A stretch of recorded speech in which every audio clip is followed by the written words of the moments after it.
Oke, yang di rumah tolong dinyalakan kameranya ya, supaya kita bisa segera mulai perkuliahan.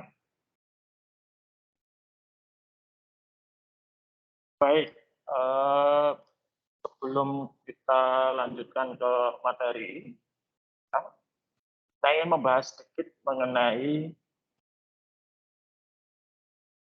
ujian tengah semester. Ya. Eee, Pertama, ada satu kelompok yang kalau Anda nilainya kosong, 0, sorry bukan kosong, 0. Kenapa? Karena kalau dilihat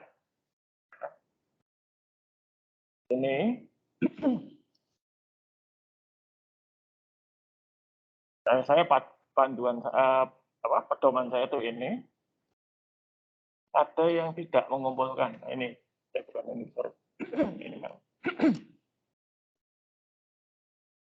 Ya ini, di sini filenya kosong. Jadi kalau filenya kosong ya saya nggak bisa koreksi, nggak bisa memberikan nilai. Ya. Jadi kalau Anda mengunggah satu file ke situs kuliah, itu pastikan sudah terunggah. Pastikan juga ukurannya tidak terlalu besar. Jadi, dan misalnya ada masalah, jadi kalau sudah selesai, atau orang mengunggah, ya, kelompok yang lain, anggota kelompok yang lain bisa ngecek, ada belum. Kalau misalnya tidak ada, ya diperbaiki. Kalau misalnya tidak bisa, hubungi saya secepatnya. Itulah mengapa saya selalu mengatakan, kalau mengumpulkan tugas atau ujian, itu jangan mepet. Hanya untuk itu. Ya. Oke, saya akan bahas dulu untuk apa yang saya harapkan dari ujian. Yang lain yang di rumah ini, yang buka kamera baru 3 orang, yang lainnya kemana?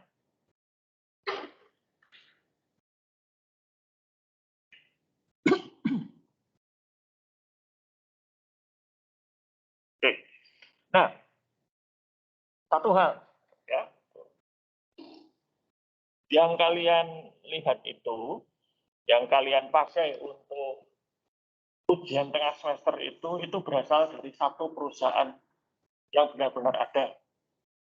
Itu dari satu perusahaan yang bergerak di bidang fast moving consumer good atau barang-barang yang pergerakannya cepat. Apa itu? Contohnya adalah makanan minuman, kemudian produk-produk konsumer yang lain, misalnya minyak goreng gitu ya, sabun, sampo, ya, bukan barang-barang yang pergerakannya lambat, seperti misalnya fashion baju gitu ya. Baju itu kan dipakai sekali bisa tahan beberapa tahun. Celana yang saya pakai ini saya beli tahun 2017 sampai sekarang masih bagus. Ya menurut saya. Ya. Kalau menurut anak saya seharusnya dibuang. Uh, jadi itu benar-benar data asli dari sebuah perusahaan. Ya. Salah satu perusahaan FMCG terbesar di Indonesia. Dan itu benar-benar digunakan untuk evaluasi kinerja karyawan.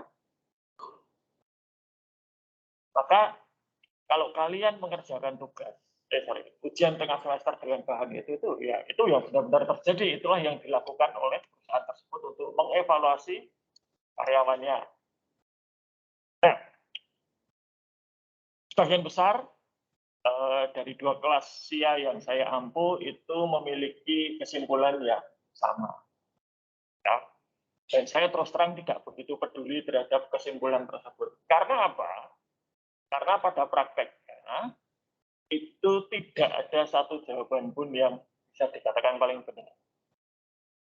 Nah, apa yang dilakukan? Bahkan di perusahaan yang saya gunakan sebagai contoh ini, itu pun berubah-ubah setiap bulan. Misalnya, pada bulan-bulan tertentu, mereka akan memaksa GPS Match sebagai prioritas utama. Karena mungkin banyak yang melakukan scan barcode dari rumah dan ketahuan. Ya. Itu laporannya biasanya merah-merah gitu. Atau kalau seperti sekarang, ya, saat ini tuh, nah perusahaan ini punya di Jawa punya 3 pabrik. Di Jakarta, sorry kok Jakarta, Cikarang atau Cikedokan saya agak lupa, itu satu. Di Kabupaten Semarang satu, dan di Kabupaten Sidoarjo di Jawa Timur satu. Ada 3. Makanya saya katakan salah satu terbesar di Indonesia. Nah, pabriknya itu sekarang 24 jam sudah bekerja habis-habisan. Tapi ketersediaan barangnya luar biasa susah. Banyak barang yang out of stock. Ini para tenaga penjualannya sedang puyeng. Kenapa? Barangnya nggak ada. Mau jualan bagaimana kalau barangnya tidak ada? Konsumen pengen yang A, A-nya nggak ada. Padahal 3 pabrik ini sudah bekerja 24 jam. Belum lagi, ini baru dari pabrik ya, belum lagi nanti masalah logistik, pengiriman barang. Di Jawa itu masalah logistik itu adalah masalah yang ruwet ya. Di luar Jawa juga ruwet, tapi kalau di luar Jawa itu lain lagi permasalahannya. Apalagi menjelang Lebaran seperti ini, masalahnya apa? Ini ada apa? Hari Senin ya, tanggal 24, ya kan? 25 ya? Sorry, kira-kira 24 itu hari mana? Ini sudah masuk H-7. H-7 itu biasanya angkutan barang itu sudah dilarang lewat. Kecuali yang membawa untuk bahan-bahan kebutuhan pokok. Nah, bahan kebutuhan pokok ini ya pada prakteknya sulit untuk dipastikan karena masing-masing daerah bisa jadi beda. Ada yang bawa beras, boleh. Tapi ada yang bawa minuman kemasan nggak boleh lewat. Karena kadang-kadang petugas di lapangan itu pokoknya asal truk besar nggak boleh lewat. Gitu. Tapi kadang kalau truknya kecil, mereka bisa ngakali. Saya dulu pernah pesan kasur, zaman tahun 2013 saya itu pesan kasur yang harus dikirim dari Semarang. Itu dikirimnya H-3 sampai di rumah saya. Pakai truk kecil itu. Saya tanya sebenarnya, kok bisa lolos Pak? Ya jalannya malam. Lewat jalan tikus, tidak lewat jalan besar. Lewat jalan besar pasti dicegat. Nggak boleh lewat. Nah, itu masalah logistik.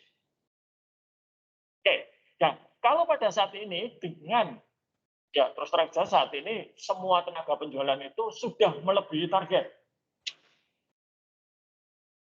Mereka itu targetnya sudah. Yang jadi masalah sekarang adalah barangnya ada atau tidak. Nah, nanti pada hari ini kita akan membahas mengenai siklus pendapatan. Barangnya ada atau tidak. Itu. Nah, jadi kalau pada saat ini biasanya di luar bulan namanya ini festive season ya, di luar bulan-bulan puasa dan Ramadan menjelang Lebaran itu yang menjadi prioritas adalah pencapaian penjualan. Nah, kalau pencapaian penjualan sulit, baru yang lain itu menjadi prioritas. Ya. Jadi kalau ada seorang tenaga penjualan itu sering sekali gagal mencapai target, yang dia lakukan adalah mencoba untuk memperbaiki kinerja yang lain. Misalnya apa? Ya, GPS-nya harus baik-baiknya. Ya. Sebab kalau tidak baik, dia banyak plesetnya, pasti dikatakan kamu nggak datang ke outlet pasti. Kalau tidak datang ke outlet, dia nggak bisa jualan.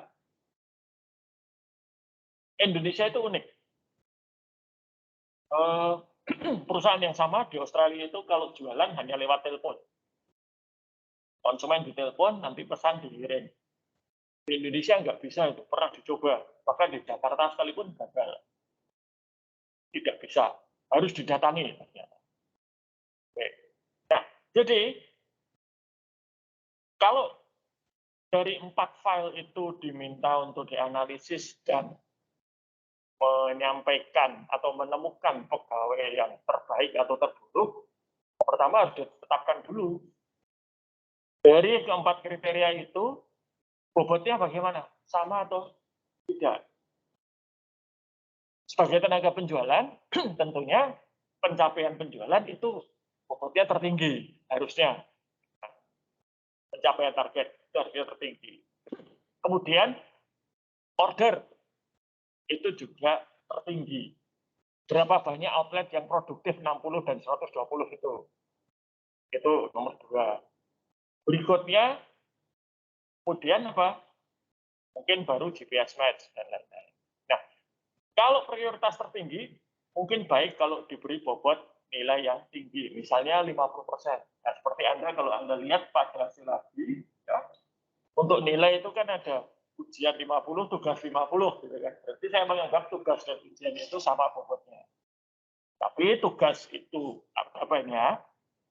Ujian itu hanya 2 kali, berarti per ujian 25%. Ya kan? Berarti bobotnya memang besar di ujian. Itu masih mending, yaitu 50% ujiannya 2 kali. Saya dulu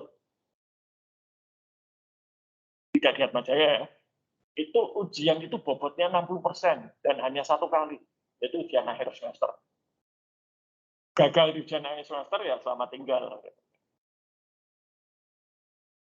Karena memang seperti itu, prioritasnya beda-beda. Nah, maka saya tidak akan menyatakan jawaban paling benar ini.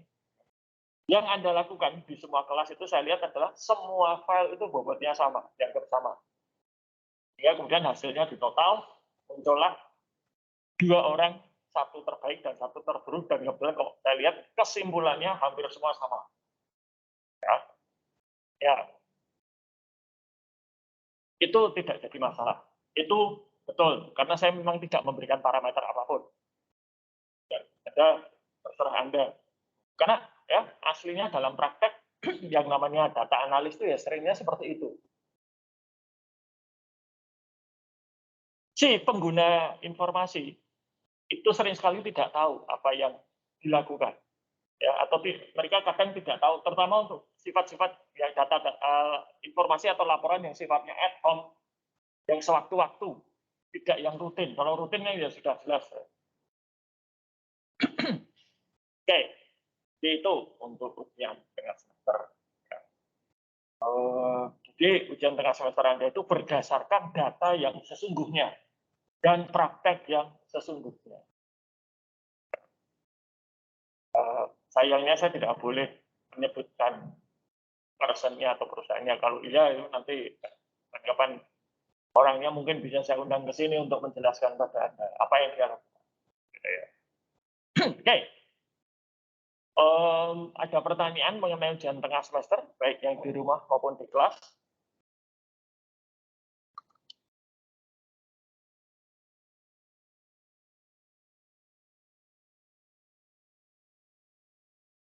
Ya kalau tidak ada nggak apa-apa.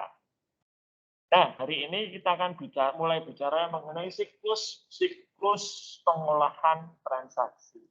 Ini nanti akan banyak mengingat-ingat lagi ya, mengenang gitu ya, tergantung dulu akuntansi pengantar Anda dapat nilai baik atau tidak. Kalau nilainya baik ya kenangan manis mungkin ya, tapi kalau nilainya buruk ya kenangan yang tidak terlalu baik, bahkan mungkin ada yang traumatis.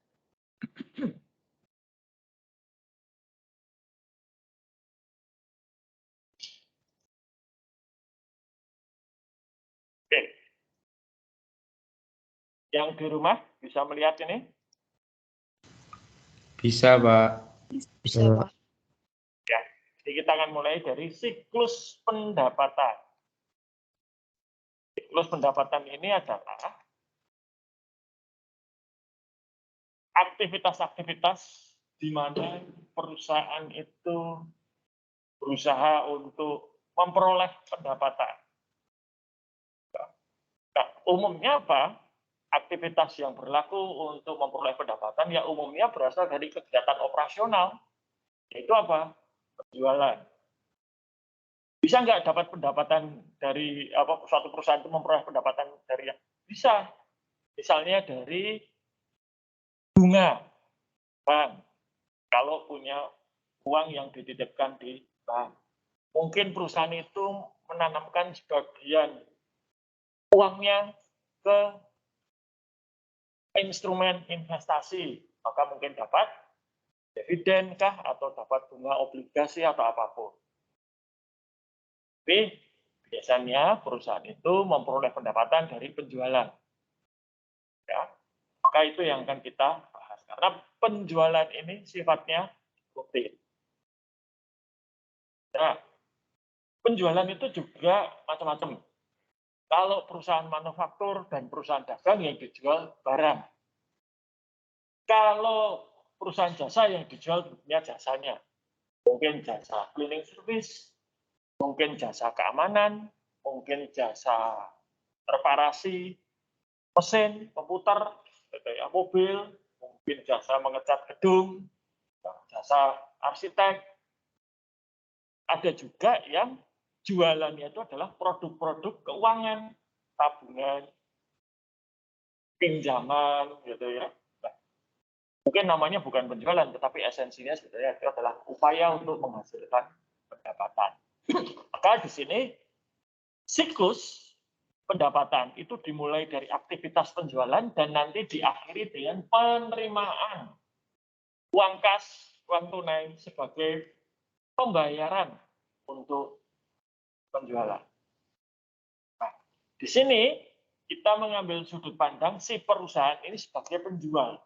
Minggu depan kita akan beralih menggunakan sudut pandang perusahaan sebagai pembeli ketika kita membahas siklus pengeluaran. Nah, sebenarnya siklus pengeluaran itu dan siklus pendapatan itu adalah dua sisi dari satu mata uang yang sama. Satu perusahaan itu pasti akan melakukan penjualan, tapi dia juga akan melakukan pembelian. Dan kalau Anda lihat, dalam satu transaksi penjualan itu ada pihak penjual dan ada pihak pembeli. Kalau Anda melihat dari sudut pandang penjual, satu transaksi itu jadi siklus pendapatan. Tapi kalau dari transaksi penjualan itu Anda sebagai pembeli, yang Anda lihat adalah siklus pengeluaran. Nah, ini nanti Anda bisa melihat bahwa siklus pendapatan dan siklus pengeluaran itu adalah aktivitasnya merupakan cerminan dari aktivitas siklus yang lain. Pendapatan itu nanti mirroring ke pengeluaran.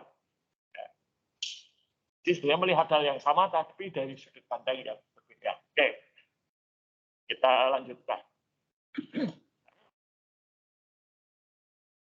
Oke, aktivitas utama dari siklus pendapatan itu ada 4. 1, memperoleh order atau pesanan. Ya, dan kalau sudah dapat, nanti dimasukkan ke dalam sistem.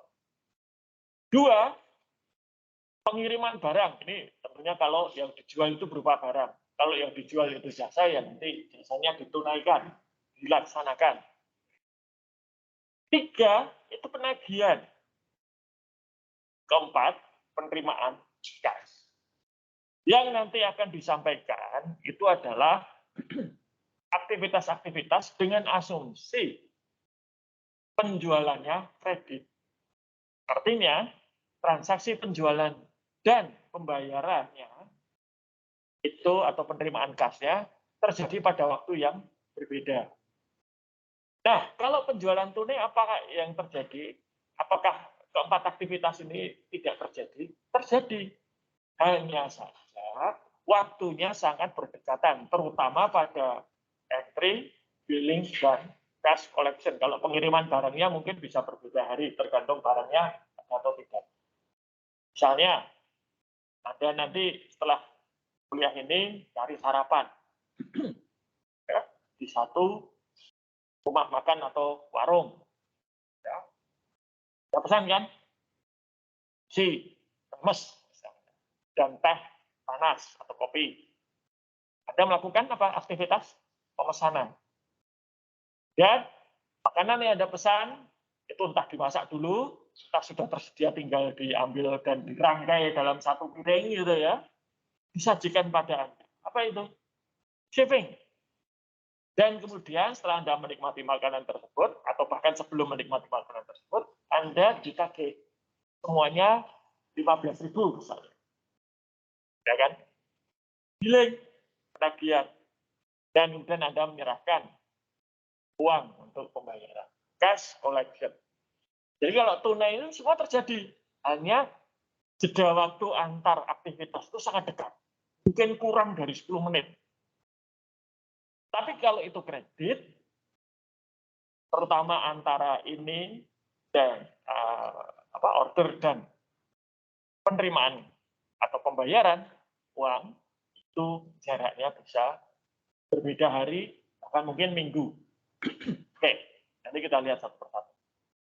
Oke, nah sebelum kita melangkah ke aktivitasnya, kita lihat dulu ancaman-ancamannya, maupun juga pengendaliannya terhadap siklus pendapatan ini. Ancamannya apa? Data yang tidak akurat atau bahkan invalid. Bisa ingin terjadi? Bisa, sering.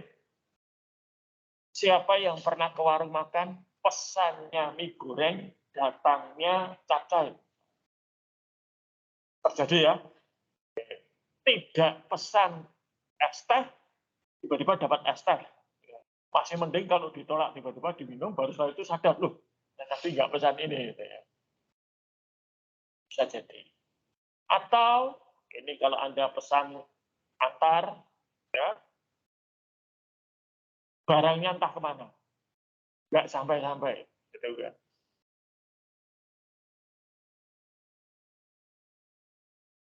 Jadi, bisa saja datanya tidak. Pengungkapan informasi sensitif yang tidak sah. Artinya apa? Data Anda terungkap, misalnya apa? Data pembayaran, data rekening bank, data kartu kredit, kartu debit. Nah, datanya rusak.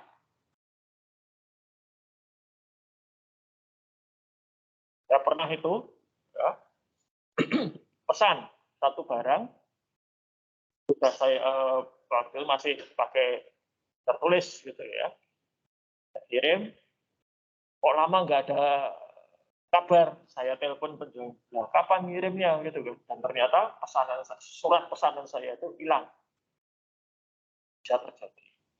Nah, tapi yang paling sering saya duga itu adalah nomor 4 ini, poor performance. Pesannya lama, masaknya lama, harganya mahal, rasanya nggak enak. Atau pesanannya sudah benar, semuanya sudah benar, tapi barang yang dikirim salah. Jadi seperti itu. Dan seterusnya. Nah, nanti pengendaliannya bagaimana? Pengendaliannya ya, data yang sensitif itu aksesnya harus terbatas, dibatasi. Sebagai contoh, kalau Anda ke supermarket dan kemudian ada kesalahan pada kasir, si kasir itu nggak bisa langsung melakukan koreksi. Dia harus minta atasannya untuk datang dan mengkoreksi. Jadi, atau nggak usah kesalahan deh.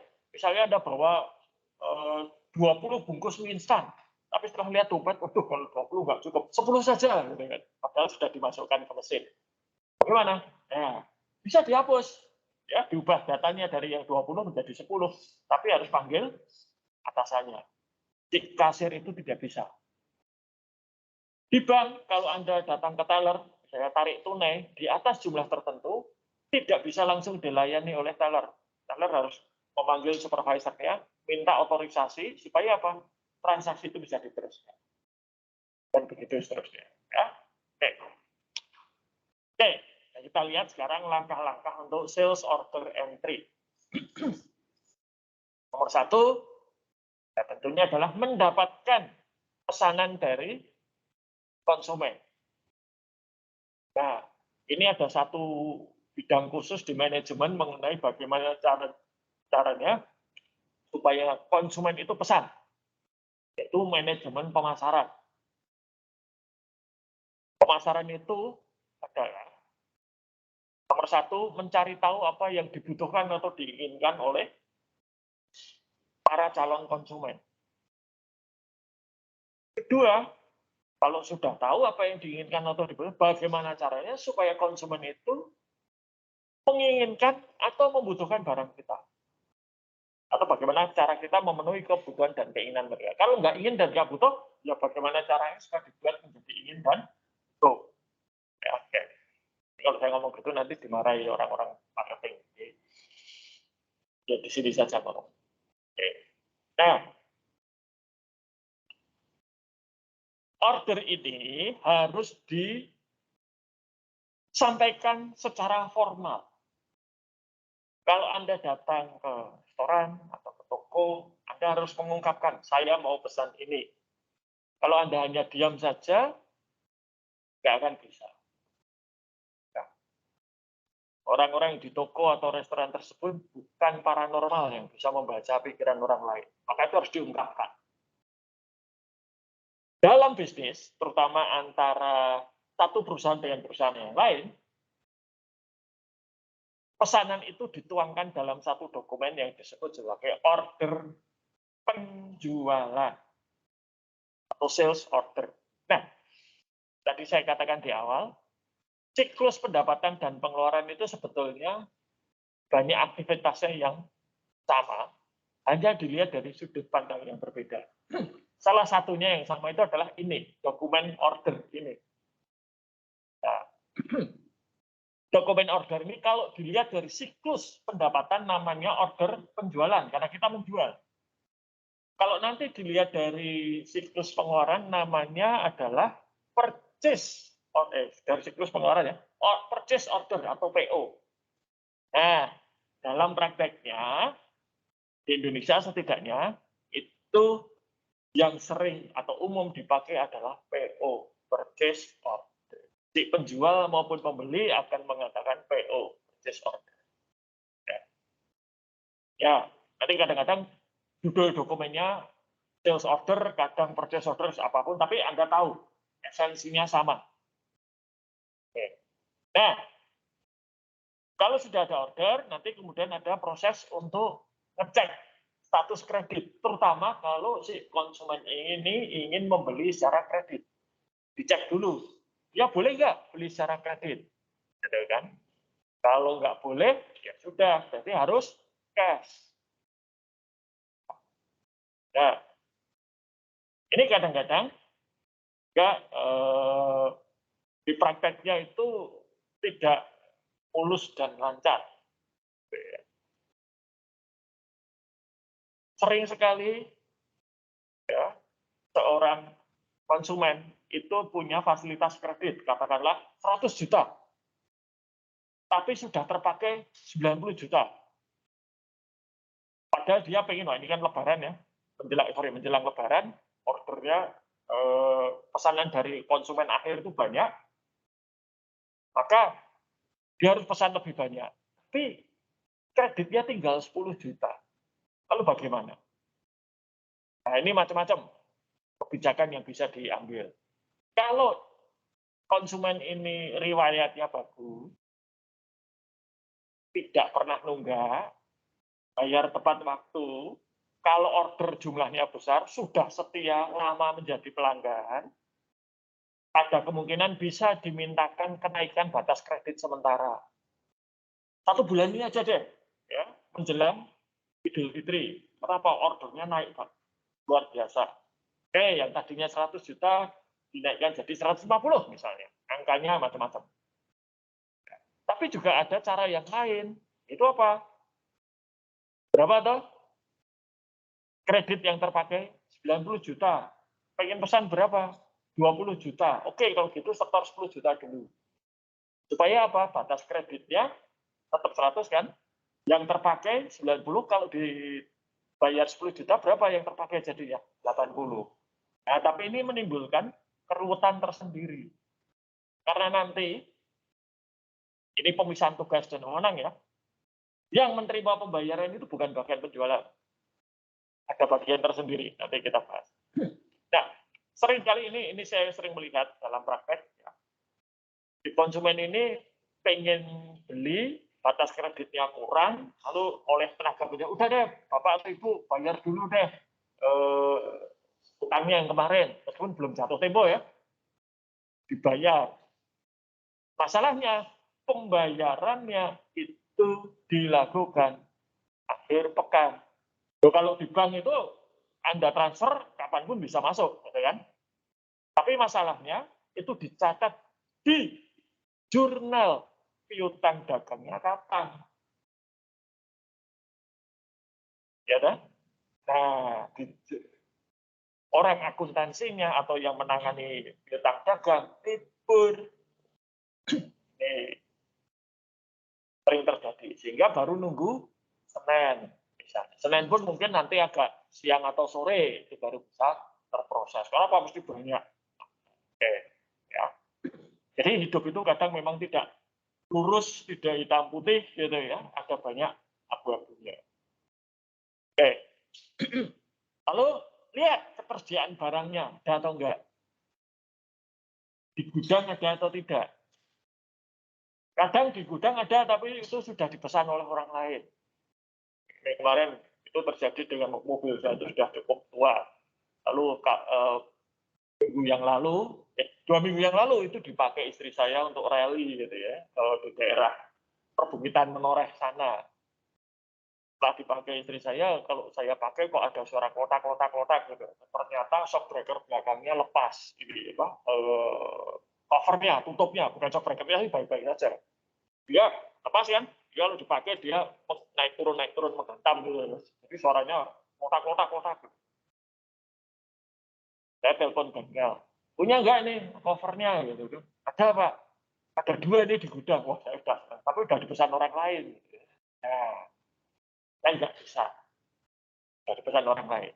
Maka kemudian harus pesan ke pabrik. Dari bengkel itu pesan ke pabrik. Nah, untuk melihat persediaan ini, ya, ini kita harus lihat berapa yang ada di gudang, tapi berapa di gudang itu yang siap untuk dijual. Nah, kalau barang yang di gudang siap untuk dijual itu tidak mencukupi, lalu bagaimana? Kadang kita juga kemudian melihat ke bagian pembelian. Ada nggak barang baru yang sudah dipesan dalam perjalanan? Oh, nah, kalau sekarang nggak ada, Pak, tapi Senin besok datang baru dari pabrik. Mau nggak nunggu sampai Senin? Nah, ini pinter-pinternya tenaga penjualan. Ya. Kalau si konsumen mau, tunggu Senin, beres. Kalau enggak, sudah, selamat tinggal. Oke. Dan ini bukan aktivitas akuntansi, tapi ini merupakan aktivitas yang penting untuk bisnis. Yaitu apa? Menanggapi pertanyaan dari konsumen. Pertanyaan ini bisa sebelum si konsumen itu memesan, pertanyaan juga bisa sesudah konsumen itu memesan. Sebelum memesan misalnya tanya itu barangnya warnanya apa saja. Kalau saya pesan yang warnanya custom bisa atau tidak. Berapa barang yang bisa disediakan dalam satu waktu tertentu. Kalau saya beli sekian ada diskonnya atau tidak, dan seterusnya. Kalau nanti sudah memesan, pertanyaan adalah kapan barangnya selesai produksi, kapan dikirim, sudah sampai mana kirimannya, atau barang ini sudah datang, nah ini datang kok separuh lebih rusak. Ini bukan aktivitas akuntansi, tapi ini aktivitas bisnis. Dan ini kalau tidak dilakukan secara serius, bisnis kita tidak akan sukses. Coba kalau Anda datang ke toko, gitu ya, mau beli, katakan ini yang sering saya alami. Kemarin liburan Paskah, saya dan keluarga saya jalan ke Jakarta, udah berapa tahun saya nggak ke Jakarta, ya, 3 tahun lebih saya nggak ke Jakarta. Karena kamu beli sepatu, wah beli sepatu ya dengan baju seperti ini, masuk toko gitu ya, di mall. Saya nggak tahu apakah ini perilaku orang Jakarta atau bagaimana, tapi nggak pernah sambut dengan ramah. Dilirik pun tidak. Baru setelah saya sudah milih-milih dan minta untuk membeli, itu dilayani. Itu pun ya tidak terlalu baru setelah bayar agak ramah. Tapi sebelum bayar sama sekali enggak. Nah, ada satu toko gitu ya, di mana istri saya itu butuh ini, apa, earphone yang, tanpa kabel, ya, yang wireless. Karena handphone-handphone sekarang itu juga ada itu kan, jack untuk earphone lagi ya. Saya itu punya earphone tapi ada kabelnya, itu nggak bisa dipakai, maka harus pakai yang wireless. Di toko pertama itu ada beberapa yang istri saya sudah mulai ngincer gitu kan, mumpung habis dapat THR gitu kan. Tapi di situ tuh nggak ada informasi harganya. Istri saya tanya, yang jaga toko juga nggak tahu harganya. Wah itu nanti harus ditanyakan dulu. Ah, udah langsung tinggal. Di toko yang lain sama, tidak ada informasi harga. Tapi penjaganya tahu, oh ini harganya sekian, ada diskon sekian kalau pakai kartu ini. Yang ini ada cicilan 0%. Ini fiturnya apa, ini fiturnya apa, dia hafal. Ya kadang-kadang dia harus buka handphone untuk ngecek gitu ya, tapi dia tahu. Nah, artinya apa? Merespon seperti ini meskipun lebih banyak keluar biayanya daripada dan belum tentu menjamin adanya penjualan loh ya. Tapi kalau tidak dilakukan pasti tidak ada penjualan. Nah, oke. Oke. Nah, apa ancaman terhadap proses pemesanan? Satu, order yang tidak lengkap atau tidak akurat. Ini harus lengkap. Saya mau pesan barang. Barang yang mana? Kadang satu barang saja itu jenisnya banyak, ukurannya banyak. Anda lihat, mie instan, mie instan itu ada berbagai macam rasa. Satu rasa itu mungkin ada ukuran biasa, ada ukuran jumbo, ya, ada ukuran yang lain lagi. Ini yang mana? Harus akurat. Harus lengkap juga. Siapa yang pesan? Berapa banyak? Dikirim kemana? Ada diskon atau tidak? Wah ini diskon ini penting. Saya ada teman baik, adik kelas saya SMA, itu sampai masuk penjara. Gara-gara salah di dalam menerapkan diskon. Jadi konsumen yang menjadi pelanggannya dia itu harusnya diskonnya hanya 5%. Oleh teman saya diberi 10%. Dampaknya apa? Uang masuk ke perusahaan berkurang 5%. Nah, dia dituduh melakukan penggelapan. Masalahnya itu akan selesai kalau teman saya itu punya uang untuk nutup yang 5%. Nah, masalahnya dia nggak punya uang. Ya, dia diseret pengadilan di penjara dengan tuduhan penggelapan. Nah, ini hati-hati ya kalau bisa Anda jadi tenaga penjualan ya. Itu diskon itu harus betul-betul diperhatikan. Salah diskon, bubar. Ya kalau barangnya itu hanya satu bungkus mie instan nggak masalah. Tapi kalau kita bicara mengenai bisnis to bisnis ya, perusahaan dengan perusahaan, sekali pesan kan bisa ratusan juta atau bahkan miliar. Ini. Lalu order yang tidak valid. Order yang tidak valid ini macam-macam sebabnya. Bisa ordernya itu abal-abal. Sudah dikirim, nggak bayar.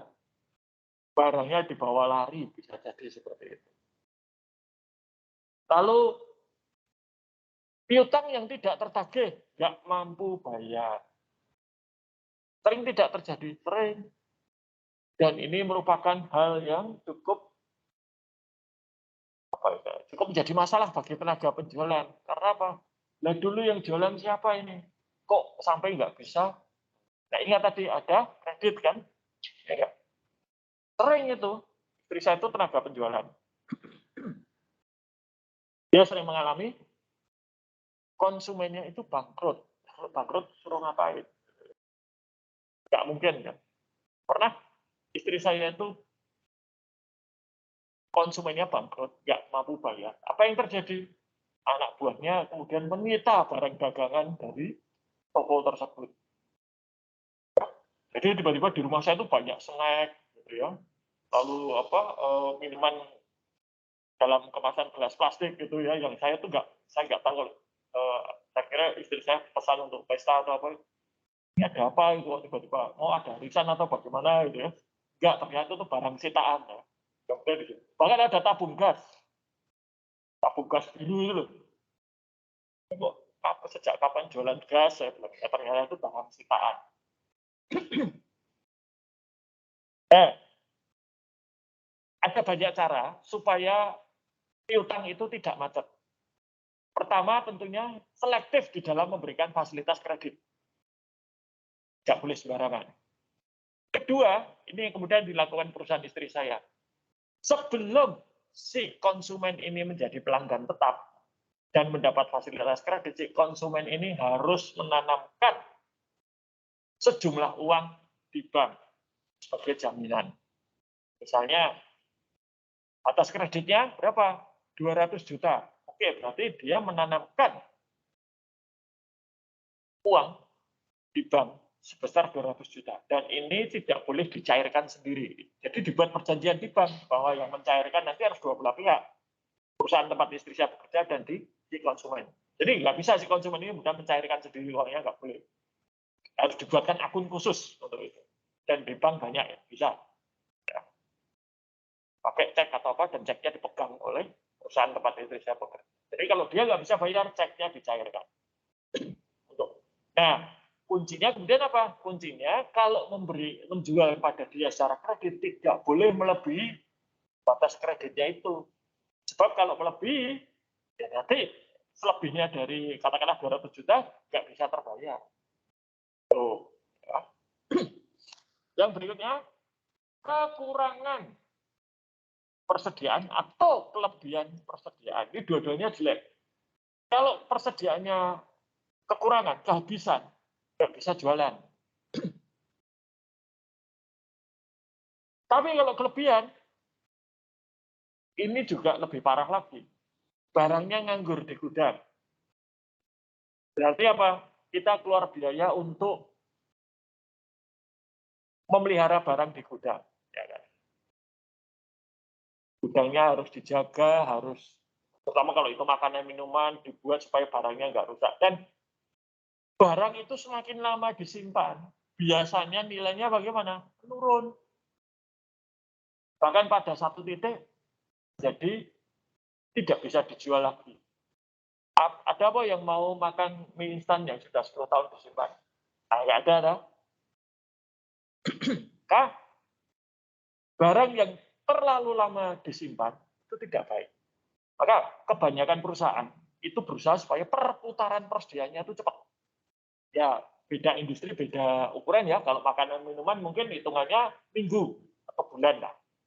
Tapi kalau mobil mungkin ya hitungannya bulan atau tahun masih oke. Tapi ya berusaha secepatnya itu hilang gitu ya dari gudang, dijual supaya nanti bisa datang barang baru. Maka nanti setelah Lebaran Anda bisa melihat banyak toko akan jualan barang-barang dengan diskon. Nah, itu adalah sisa-sisa yang tidak terjual pada masa puasa dan nanti Lebaran. Supaya gudangnya bisa bersih dan bisa segera diisi dengan barang baru. Kalau kehilangan konsumen, nah ini sering terjadi. Kenapa kehilangan konsumen? Mungkin barang kita tidak memuaskan. Baik dari segi kualitas, ketersediaan, maupun harga. Bisa jadi sebetulnya barang kita itu bagus. Atau jasa kita bagus, tapi customer service-nya jelek. Pengiriman sering keliru, sering tidak tepat waktu. Ya, order sering salah. Ada banyak.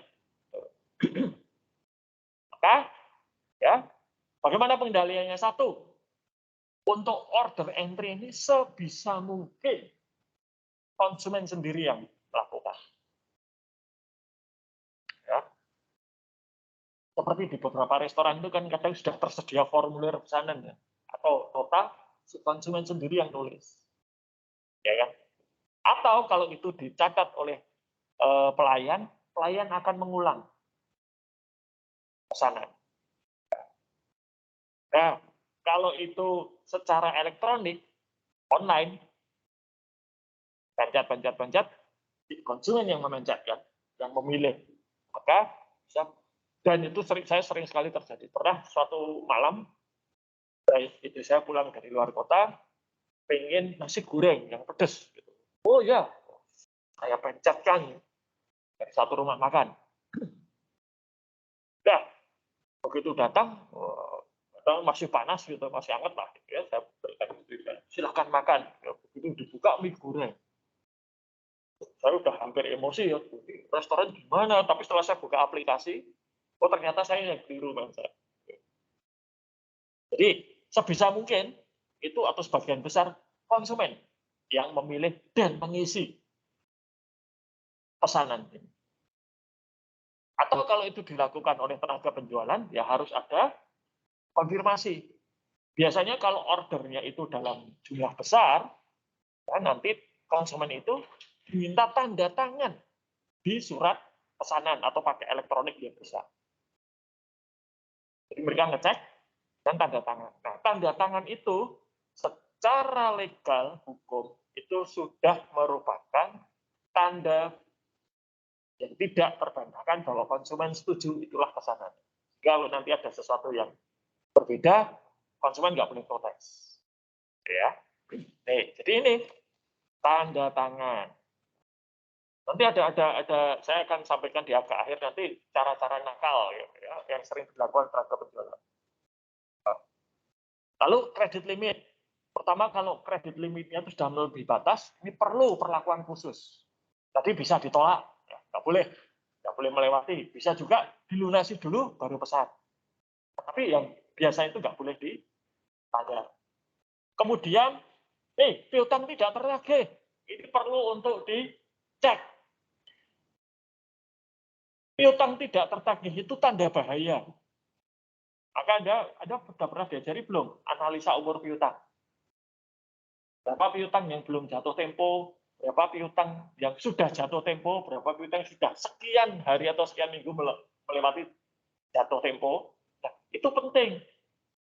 Gunanya untuk ini. Istri saya itu sering sekali menjumpai adanya fraud itu dari piutang yang tidak tertagih. Piutang macet itu ternyata terjadi fraud. Nah, nanti saya ceritakan.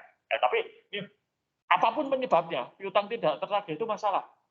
Entah itu memang asli karena si tenaga penjual, asli karena si konsumennya memang nggak bisa bayar, fraud misalnya, ya itu perlu ada perlakuan khusus kan? Atau itu fraud. Dua-duanya tetap merugikan. Oke, lalu kita menggunakan perpetual inventory system supaya apa? Kita yang di catatan dengan yang ada di gudang atau di persediaan kita fisik itu selisihnya tidak. Tapi kalau supermarket atau minimarket atau eceran itu agak sulit. Kenapa? Terutama yang ada di lantai toko itu sering tidak akurat. Berapa kali Anda misalnya sudah belanja di supermarket atau minimarket, sudah bawa keranjang belanjaan, begitu mendekati kasir, aduh, saya kok kayaknya nggak butuh ini ya, kembalikan. Mie instan misalnya, saya pakai contoh mie instan misalnya. Tapi ambil dari rak mie instan, begitu mendekati kasir, nggak jadi ditaruh di rak obat-obatan. Males balik ke rak mie instan. Pernah terjadi ya? Nah, ini dulu sering pada waktu anak saya itu masih belum sampai 1 tahun, itu sering kami ajak belanja ke supermarket gitu kan, duduk di troli gitu, lalu nanti tangannya mulai kreatif gitu ya, ngambil stroberi gitu ya. Waduh, padahal dia juga suka stroberi, cuman lihat warnanya merah itu seneng, habis itu dipegang, nggak boleh dilepas.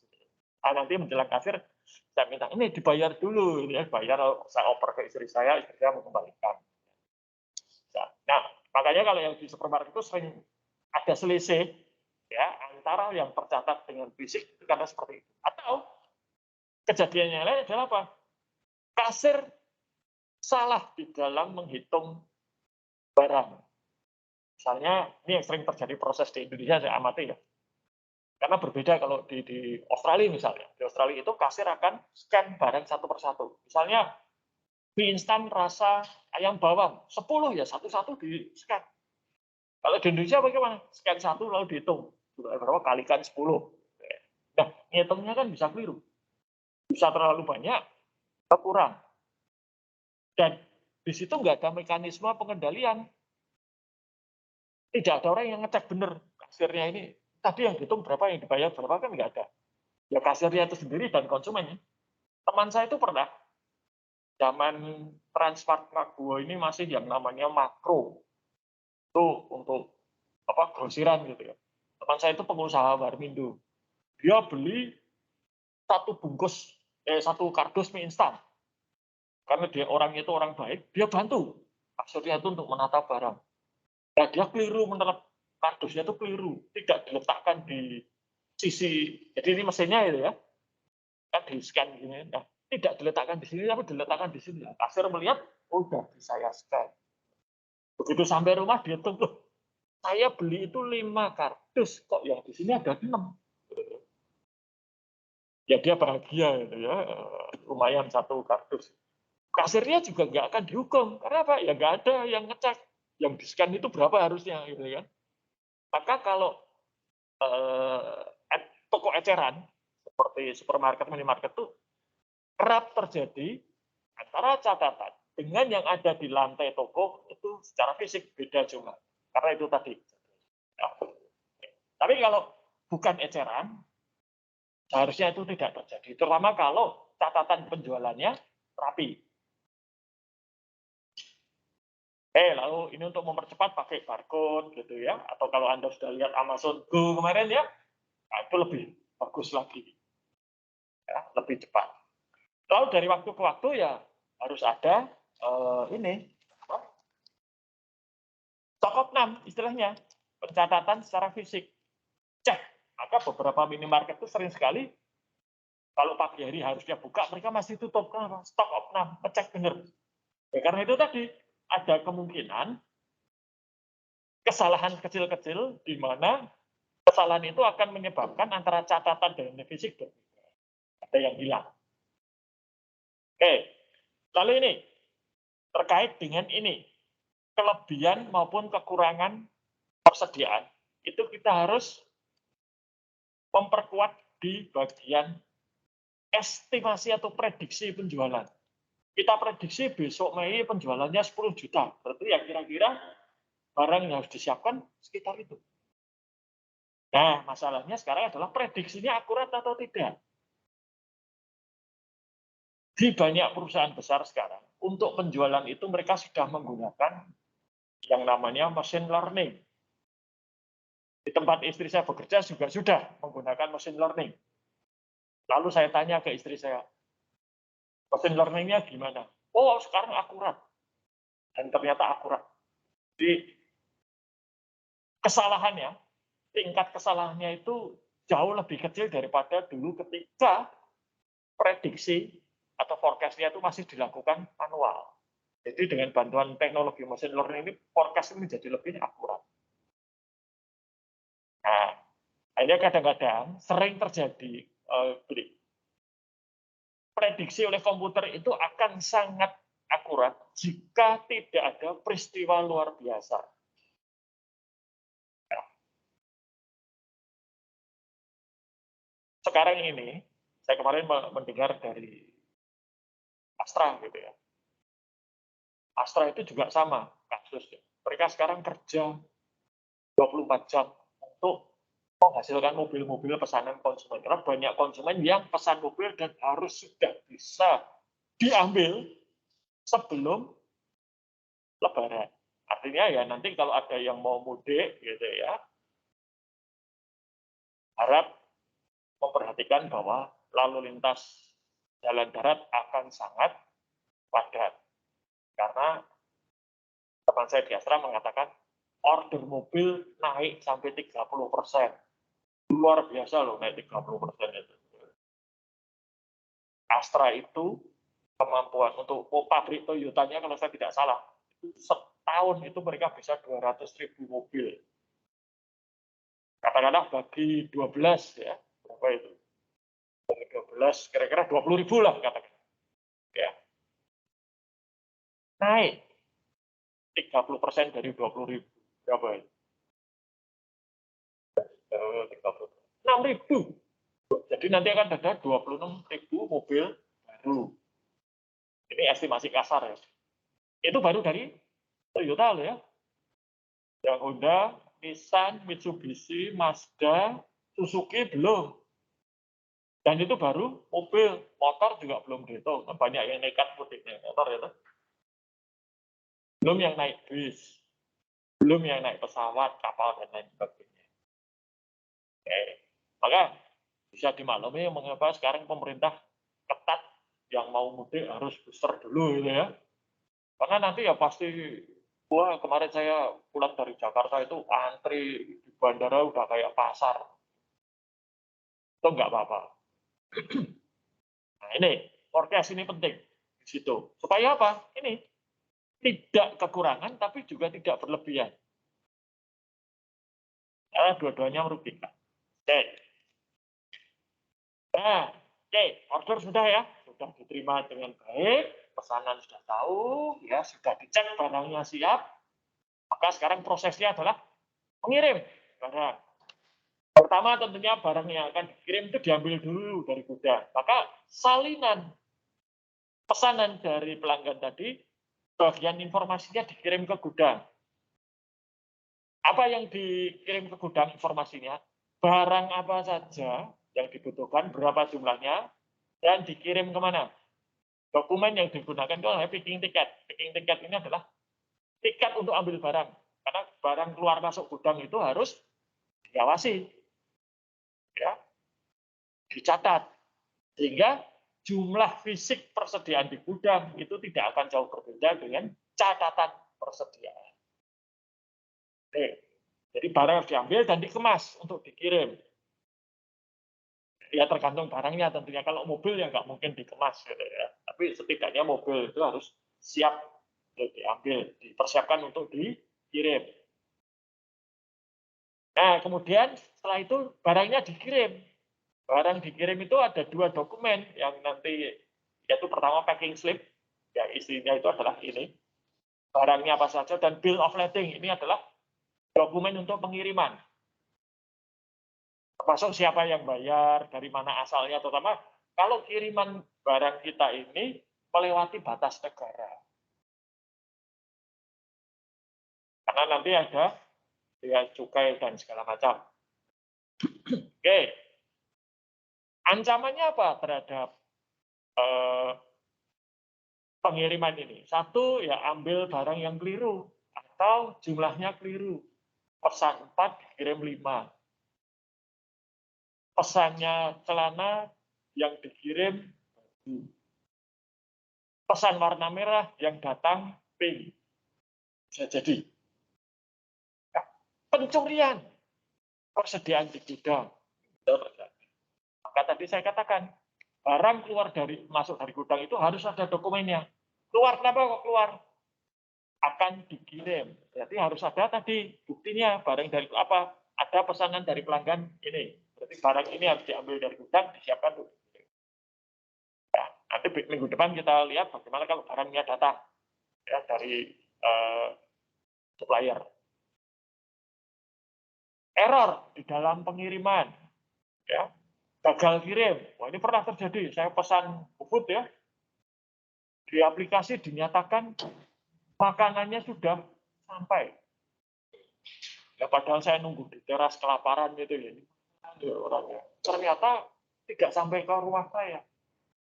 Dan kemudian saya komplain ke GoFood, drivernya nelpon. Tadi sudah saya serahkan ke ibu-ibu Pak yang duduk di bawah pohon beringin. Saya bingung, di komplek rumah saya itu nggak ada pohon beringin gitu ya. Ada pohon mangga punya saya, tapi nggak ada pohon beringin. Saya komplain. Oke. Tapi gagal dikirim ini juga tidak selalu kesalahan dari penjual atau pengirim. Ya. Misalnya kirim pakai pesawat, pesawatnya kecelakaan. Bisa jadi kan? Ya. Atau kirim pakai kapal, nanti di perairan dekat Afrika sana dibajak oleh bajak laut dari Somalia. Ya, nggak bisa ngapa-ngapain. Ya. Nah, atau ya nggak usah jauh-jauh lah. Mungkin kalau bajak laut atau kecelakaan pesawat, kesannya mengada-ada. Ini kalau Anda pesan barang, GoSend, GoMart, GoShop, GoFood, ya, dan teman-temannya itu, nanti drivernya mengalami hambatan di jalan. Kecelakaan lah, motornya dicuri lah, gitu kan, bisa jadi lah, begal gitu, bisa kan? Nah, oke. Nah, maka ya memang ada risiko lah. Maka kalau ada GoSend itu kan ada pilihan asuransinya gitu ya. Jumlahnya salah, yang dikirim bisa jadi barangnya yang keliru atau dikirim ke alamat yang keliru. Atau nih yang sering terjadi, pesannya hanya 1 kali, barangnya datang 2 kali. Pernah seperti itu. Nah, untuk pengiriman barang ini ada dua, dua. Satu, si konsumen ambil sendiri. Ini biasanya kalau eceran atau dalam partai kecil itu konsumen ambil sendiri. Atau bahkan beberapa barang yang bukan eceran itu juga konsumen ambil sendiri. Mobil misalnya, beberapa mobil mewah itu konsumen akan datang untuk mengambil. Nanti dibawa pulang. Saya tahu pernah ada di satu film dokumenter itu, seorang pelanggan dari negara bagian Colorado datang ke South Carolina, pabriknya BMW di sana, untuk ambil pesanan BMW Sport. Karena dia senang banget. Mau dikendarai dari South Carolina pulang ke Colorado. Ada. Si konsumen ambil sendiri. Kalau ini yang terjadi, ya sudah tutup mata. Ya, terserah konsumen. Tapi kalau konsumen minta itu dikirim, nah ini ada dua alternatif. Satu, si perusahaan itu ngirim sendiri. Berarti mereka harus punya armada pengiriman dalam bentuk apapun. Ya. Kalau Pizza Hut itu punya Pizza Hut Delivery gitu ya. Atau kita serahkan pada pihak ketiga yang memang punya bisnis utama, logistik atau pengiriman barang. Contoh, kalau ya sekarang banyak perusahaan besar itu mengandalkan perusahaan logistik. Ya, untuk cari truk, pengiriman barang, nanti pakai kereta api. Ini sekarang bahkan beberapa perusahaan itu sudah pakai kereta api untuk distribusi barang. Nah, kalau dikirim sendiri, itu berarti kita harus punya armada kendaraan pengiriman. Berarti dari sudut pandang biaya, kita harus mengeluarkan biaya untuk membeli kendaraan tersebut, urus pajak-pajaknya tiap tahun, pemeliharaan, dan punya pengemudi untuk kendaraan tersebut. Tapi kalau kita serahkan pada pihak ketiga, ya kita hanya keluar biaya sejumlah tarif pengiriman. Kirim 1 kilo, ya bayarnya 1 kilo. Kirim 1 ton, ya bayarnya 1 ton. Tapi kalau kita punya armada pengiriman sendiri, ngirim tidak ngirim, biaya keluar. Depresiasi, pajak kendaraan, servis, itu pasti ya. Nah, maka sekarang trennya adalah, ya sudah, biarkan orang lain yang ngirim. Bagaimana dengan resiko kalau ini tadi ada berbagai macam hambatan di jalan? Asuransi. Nah, itu. Ya. Oke. Lalu pengendaliannya bagaimana? Pakai barcode supaya cepat. Ya. Hanya harus dipastikan antara yang kode di barcode dengan barang fisiknya itu sama. Anda mungkin sering melihat di supermarket, ya bahwa mie instan di-scan keluarnya cabai merah. Bisa jadi. Atau sama-sama mie instan, yang di-scan itu rasa ayam, keluarnya di sini rasa soto. Bisa jadi seperti itu. Nah, ini harus dipastikan barcode-nya benar. Ya. Lalu picking list tadi, untuk ambil barang dari gudang, itu sumber dokumennya apa? Order penjualan. Maka dicocokkan picking list dengan order penjualan bagaimana? Sama atau tidak? Kalau sama ya udah, silakan barang keluar. Akses ke persediaan juga harus dibatasi. Maka umumnya gudang itu merupakan area yang terbatas. Tidak boleh dimasuki sembarangan orang. Apalagi kalau gudangnya itu untuk perusahaan makanan dan minuman. Itu aksesnya terbatas sekali. Pertama karena masalah ada resiko pencurian, kedua itu adalah masalah kebersihan. Maka di banyak perusahaan makanan minuman di Indonesia sekarang, kalau ada pabrik atau gudang, itu kalau mau ke sana, satu, sekarang harus menunjukkan tes swab minimal antigen negatif sudah masuk. Karena keterkaitannya dengan makanan minuman. Oke, lalu dari waktu ke waktu ada stok opnam, pencatatan fisik persediaan. Ya.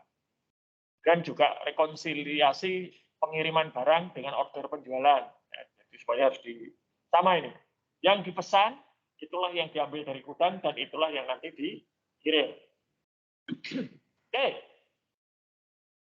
Barang dipesan dan sudah dikirim, sudah diterima. Maka saatnya lah dilakukan penagihan. Nah, sumber penagihan itu apa? Sumber penagihan itu adalah order penjualan dan laporan pengiriman serta penerimaan barang. Jadi yang boleh ditagih itu adalah barang yang benar-benar dipesan, benar-benar diterima, benar-benar dikirim dan diterima. Bisa jadi saya pesan 1.000, tapi yang dikirim 500, yang saya terima 500. Ya hanya 500 itulah yang boleh ditagih. Tidak boleh nagihnya 1.000. Maka bagian penagihan ini harus punya informasi dari pesanan, pengiriman, dan nanti ada laporan penerimaan barang. Oke, nanti dokumennya apa? Namanya sales invoice atau sering disebut sebagai faktur kalau di Indonesia. Jadi invoice atau faktur ini adalah dasar untuk penagihan. Nah, nanti kalau ada penjualan baru, itu akan menambah piutang. Kalau ada pembayaran akan mengurangi piutang. Ya, ini tugasnya di sini. Nah, ancamannya apa terhadap proses penagihan ini? Gagal menagih. Kenapa gagal menagih? Informasi ada pesanan dan pengiriman barang tidak sampai. Yang tidak ditagih. Oke. Maka billing ini penting. Error billingnya. Tagihannya tidak sesuai. Pesan 1.000, yang dikirim 500, diterima 500, tagihannya kok 1.000. Ya pasti nggak mau kirim. Atau lebih parah. Pesanan 1.000, dikirim 1.000, diterima 1.000, ditagihnya malah 500. Ya, yang konsumennya bahagia, perusahaannya menderita. Lalu salah di dalam posting atau update piutang dagang. Sudah dilunasi, piutang dagangnya tidak berkurang. Ada penjualan, piutang dagangnya tidak bertambah. Nah, lalu ini kredit memo ini. Caranya untuk mencegah bagaimana atau pengendaliannya? Ya, rekonsiliasi. Jadi faktur itu harus dibandingkan dengan order dan pengiriman. Ya, maka pengiriman dan penagihan ini harus terpisah dari penjualan. Nggak boleh jadi satu. Oke. Dan macam-macam yang lain. Lalu, baik juga kalau secara rutin konsumen ini dikirimi setiap bulan itu ringkasan transaksi. Kemarin pesan apa saja, sudah bayar berapa saja, bulan ini masih berapa yang belum dibayar. Ya, ini. Nah, yang terakhir kemudian adalah pembayaran atau penerimaan kas dari konsumen. Nomor 1, harus ada yang menerima pembayaran ini secara terpisah. 2, konsumen sebaiknya membayar tidak menggunakan uang tunai. Kalaupun menggunakan uang tunai, diminta untuk langsung ke bagian penerimaan kas atau kasir. Jadi nggak boleh dititipkan ke tenaga penjual, Mas, kalian dong titip gitu ya, untuk dibayarkan. Nggak boleh. Kenapa? Nah, tenaga penjualannya bisa melakukan fraud. Dan ini sering terjadi. Di tempat istri saya bekerja itu tidak ada bagian penagihan khusus. Jadi ya si tenaga penjualan itu sekalian nagih. Dan itu menyebabkan banyak terjadi fraud. Jadi si tenaga penjualan membawa uang pembayaran. Uang pembayarannya sudah lama diserahkan konsumen, nggak segera disetorkan. Dan itu kalau sampai ketahuan, akibatnya dipecat. Pernah ada zaman tahun berapa ya? Sekitar tahun 2010, awal-awal istri saya bekerja di perusahaan yang sekarang ini. Aturan perusahaan itu tidak boleh tenaga penjualan ini menerima pembayaran secara tunai. Nggak boleh. Sama sekali dilarang. Pelanggan yang akan membayar itu diminta untuk satu ke kasir di kantor atau setor ke bank atau transfer atau apapun. Pakai cek boleh, tapi tidak boleh uang tunai. Nah, yang terjadi adalah tenaga penjual ini terima pembayaran sekitar 200 juta dari pelanggan. Dia orangnya jujur sih, tidak membawa lari. Lalu dia bawa ke kantor. Begitu di kantor, baru turun dari di parkir kan, baru turun dari mobil, sudah motor masuk, 2 motor masuk, dia ditodong. Uang 200 juta dibawa lari perampok. Gak hilang kan? Satu, dia harus bertanggung jawab terhadap, dan kemudian Pak akhirnya dipecat. Kenapa? Melanggar aturan perusahaan. Tidak boleh menerima pembayaran dari konsumen. Seharusnya kalau konsumen memaksa, dah mari Bapak Ibu saya temani kasir, atau mari Bapak Ibu saya temani disetorkan ke bank. Sekarang dengan adanya ATM setor tunai kan ada ya sekarang, itu alasan bank tutup udah nggak ada lagi. Nah ini, maka sebisa mungkin ya kalau bisa itu pembayarannya non tunai, entah transfer, entah setor rekening bank, ya, entah pakai cek, kartu atau yang lain-lain. Sebab kalau pembayaran itu menggunakan sistem perbankan itu jejak dokumennya banyak, yang ngawasi banyak, kemungkinan fraudnya kecil.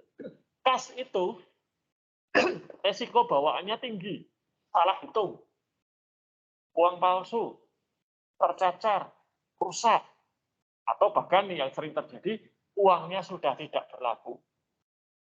Dulu almarhum ibu saya itu jualan adik di pasar Beringharjo. Ketika beliau meninggal, adik saya itu yang dan ngurusin. Adik saya itu kiosnya dibongkar, dibersihkan. Bahwa di bawah lemari-lemari itu ada banyak uang 5 ribuan masih baru gitu ya. Masih bagus. Tapi itu adalah uang yang sudah tidak berlaku lagi. Sudah ditarik dari peredaran oleh Bank Indonesia. Jadi ibu saya itu sering nyimpan uang di bawah lemari, lupa gitu ya. Lumayan padahal itu 1 juta berapa gitu ya. Jadi saya lapor, ibu meninggal, ditukar ke BI, siapa tahu masih ditukar, masih bisa, masih boleh. Dapat 1 juta berapa, lalu dia tanya, ini gimana, mau dibagi atau gimana? Saya kan punya 2 orang adik. Bapak saya sudah meninggal, ibunya. Kita buat makan-makan aja gitu ya. Ngapain dibagi cuma 1 juta ya buat 3 orang. Gak signifikan, tapi kalau untuk makan-makan kan lumayan. Gitu. Jadi resiko uang tunai itu banyak. Maka sebaiknya semua jenis pembayaran tidak tunai. Kalau tunai itu godaannya besar sekali. Kemungkinannya terjadi kesalahan juga besar. Nah, maka ini, biar langsung ke bank. Nah, nanti yang dikirim adalah bukti transfer, bukti pembayaran, bukti setor, atau yang lain. Ya. Oke. Ancamannya apa? Ini tadi. Pencurian. Maka kalau pakai sistem perbankan, pembayarannya non-tunai, risiko sangat jauh berkurang. Lalu masalah cash flow. Nah, ini sering terjadi. Saya dulu pernah jadi manajer keuangan. Salah satu yang membuat saya pusing setiap bulan itu adalah ketersediaan uang tunai. Terutama untuk gajian. Gajian itu nggak boleh terlambat. Ya. Kementerian Tenaga Kerja itu sudah memberikan aturan. Gaji itu tiap bulan harus dibayarkan kapan paling lambat. Itu ada aturannya. Saya lupa tanggal berapa. Itu pertama. Kedua, kayak THR itu juga ada panduannya kan. Pelanggar itu, wah, urusannya panjang. Maka yang terjadi adalah apa? Kalau di atas kertas, ya, ini maka kalau Anda sekarang ini diberi yang namanya laporan keuangan itu kan tidak hanya rugi laba, neraca, tapi juga apa? Arus kas. Kenapa? Kas itu bisa dipakai untuk macam-macam. Jadi bisa jadi di atas kertas perusahaan itu laba, bisa jadi. Tapi kalau cash flow-nya negatif atau uang kas keluar lebih besar daripada uang kas masuk, dia akan mengalami kesulitan. Nggak mungkin karyawan digaji dengan ini saya kasih piutang gitu ya, pakai sendiri ke pelanggan, nggak mungkin. Nah, itu dulu yang terjadi. Piutangnya belum dibayar, tagihannya sudah datang, gaji sudah harus dibayar. Uang kasnya mepet. Belum lagi kayak pajaknya yang nggak boleh telat, seingat saya itu adalah pajak, PPN, PPH, dan gaji itu nggak boleh telat. Gaji telat bisa mogok, bisa demo, urusannya dengan Kementerian Tenaga Kerja. Pajak telat, urusannya sudah lain lagi. Dirjen pajak itu galak-galak soalnya kalau ada yang telat-telat. Oke, bagaimana pengendaliannya? Ini yang ngurusi piutang harus terpisah dengan yang ngurusi penerimaan kas. Ya. Pakai sistem perbankan, gunakan transaksi non tunai. Oke, nah sekarang saya tadi janji ya untuk cerita mengenai kecurangan yang sering terjadi. Saya pakai PowerPoint aja loh. Yang di rumah masih bisa lihat ini? Masih, Pak. Ya, Pak. Oke. Oke, jadi ini yang sering terjadi. Seorang tenaga penjualan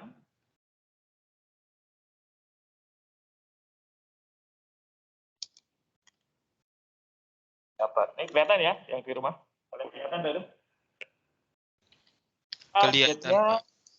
Terima kasih. 100 juta. Bulan April ini 100. Sampai nanti hari apa kita cuti bersama itu tanggal 9 ya? Hari apa itu? Jumat ya? Tanggal 28. April. Itu saya baru dapat 75 juta. Gimana ya? Biar boleh. Saya harus tutup. Maka tanggal 28 April saya buat order fiktif. Ntar berapa? Untuk mencapai ini? Ya katakanlah 26 juta gitu ya. Jadi, lalu ini itu sudah diantisipasi. Banyak perusahaan yang tahu order fiktif itu bisa terjadi. Maka apa yang terjadi? Penjualan itu baru diakui dan dicatat untuk kepentingan pencapaian kinerja. Ya seperti yang kalian lihat di Excel-nya itu. Itu bukan yang masuk target itu bukan hanya order saja itu. Tapi apa? Sorry. Order sampai ke pengiriman barang dan invoice. Jadi kalau sudah urutannya ya pesanan, barang dikirim, diterima, baru invoice. Nah, penjualan itu baru akan dicatat jika invoice-nya sudah keluar. Kenapa? Ya karena seperti ini. Oke, saya buat order fiktif 46 juta.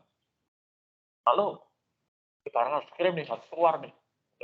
Lalu saya kirim ke mana ini? Ke A. Konsumen A.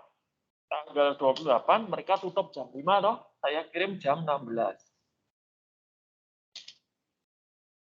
Ya 26 juta ini. Nah, besoknya sudah mau cuti panjang, sudah mau mudik, datang kiriman. Saya mengandalkan bahwa A tidak akan teliti. Ya, barang, udahlah terima dulu, urusannya belakangan. Terima. Maka saya kemudian menutup April dengan berapa ini? 101 juta. cuti bersama selesai toh, tanggal 8 Mei, 9 Mei, masuk. Lalu lihat, loh ini ada barang datang 26 juta, kita nggak pesen kok. Ya, barangnya masih dalam kemasan, itu belum diangkat. Ya, balikin, retur. 26 juta. Nah, saya mengawali Mei tidak dengan 0, tapi minus 26 juta.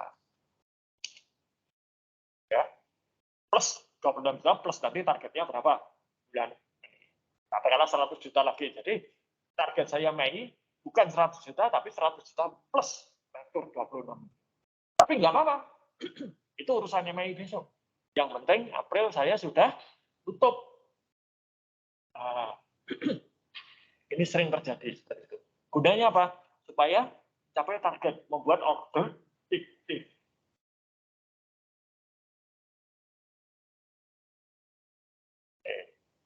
Maka yang perlu kalau nanti Anda jadi manajer penjualan, yang perlu dicek pada anak buah Anda adalah tiap awal bulan ada nggak retur?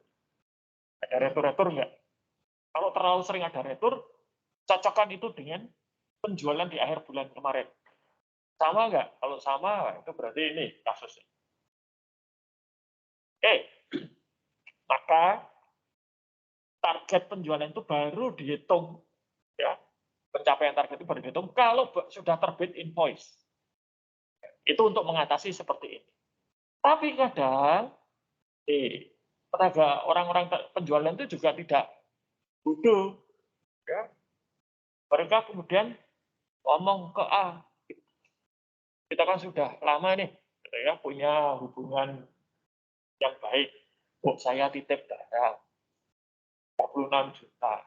Nanti tak bantu saya jualkan deh. Kamu nggak perlu ngapa-ngapain, saya titip barang saja.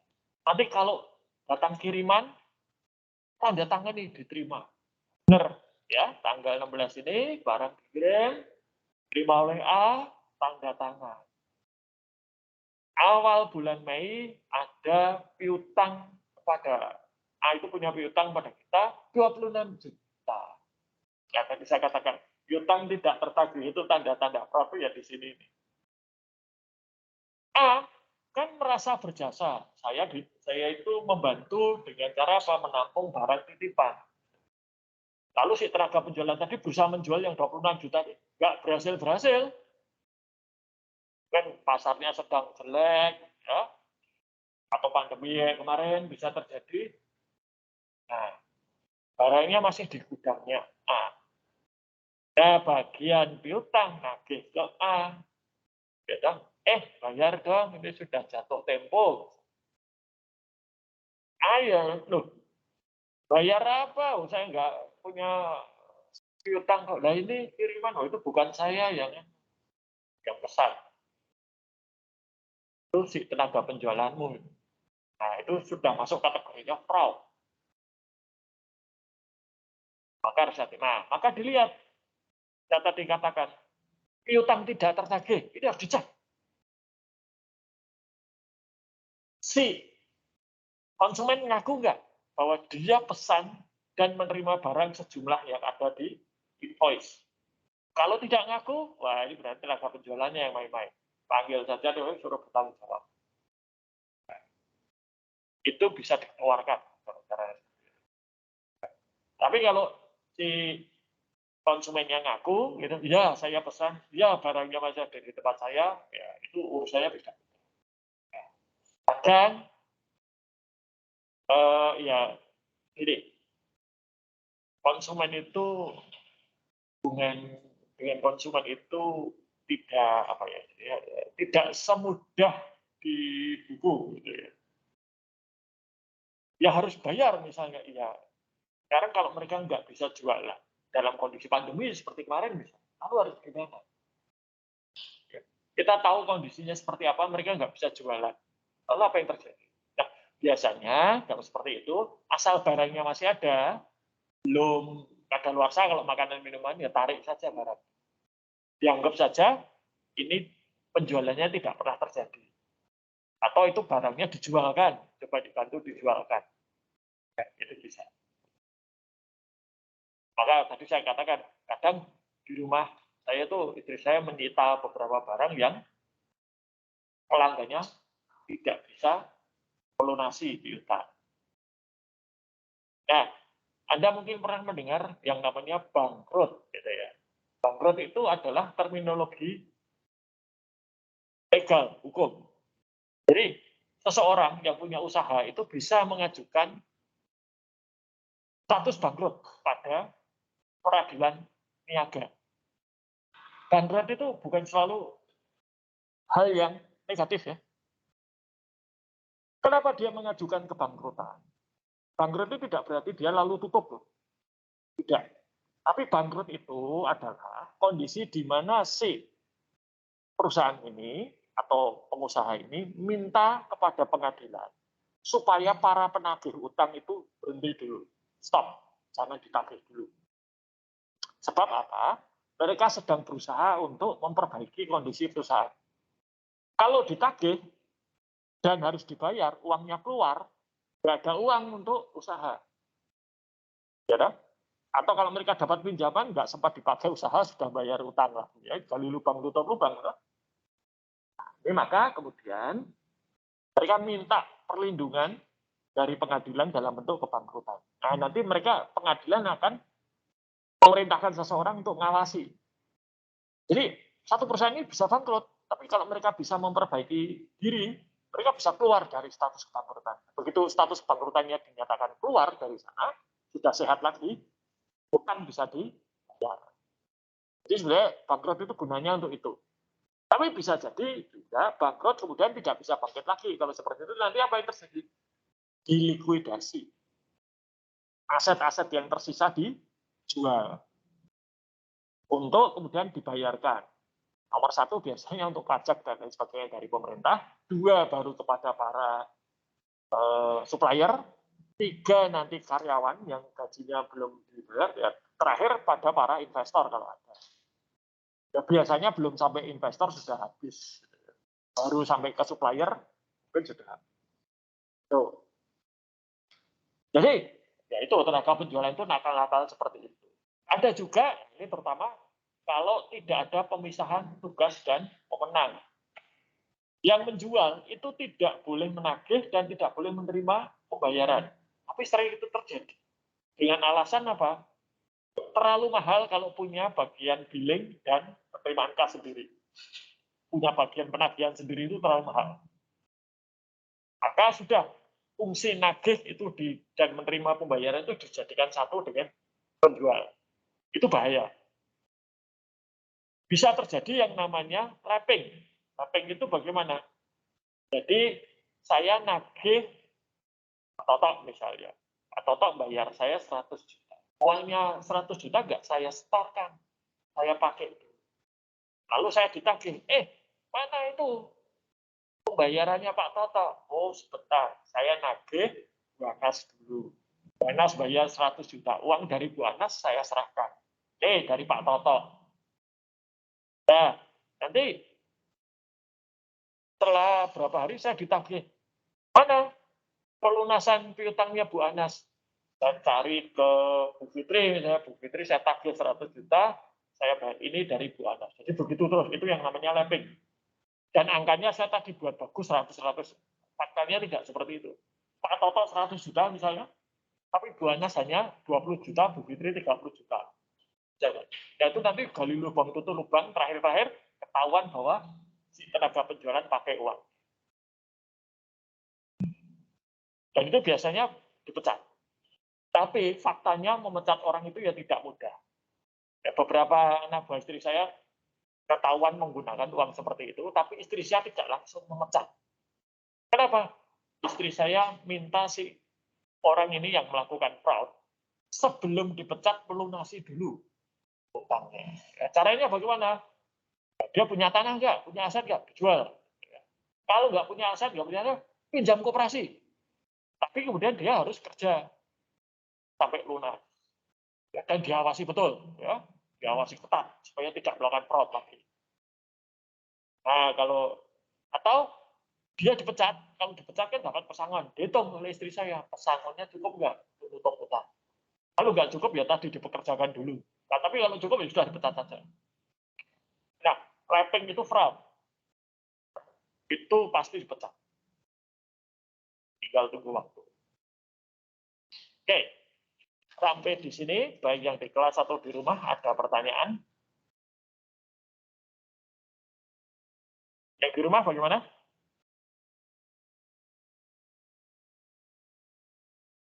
Nggak ada, Pak. Ya sudah. Untuk sementara, kita kan libur dulu ya. Libur lebaran. Ya sudah, tidak usah tugas dulu. Nanti tugasnya setelah libur lebaran saja. Ya. Oke. Saya kira cukup sekian. Oh, tadi belum ada ya, belum presensi. Kalau nanti presensinya saya atur. Kita harus presensi dulu. Bentar. Buatnya saya nanti presensinya saya ngatur. Nah, saya anggap masuk semua aja deh. Ya. Nggak usah, nanti saya yang ngatur. Saya anggap kalian semua masuk. Gitu aja. Oke.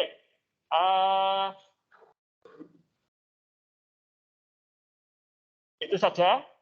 Bagi Anda yang akan mudik atau pulang ke kampung halaman pada saat libur lebaran, hati-hati ya, dan sampai jumpa nanti setelah libur lebaran. Ya. Selamat pagi.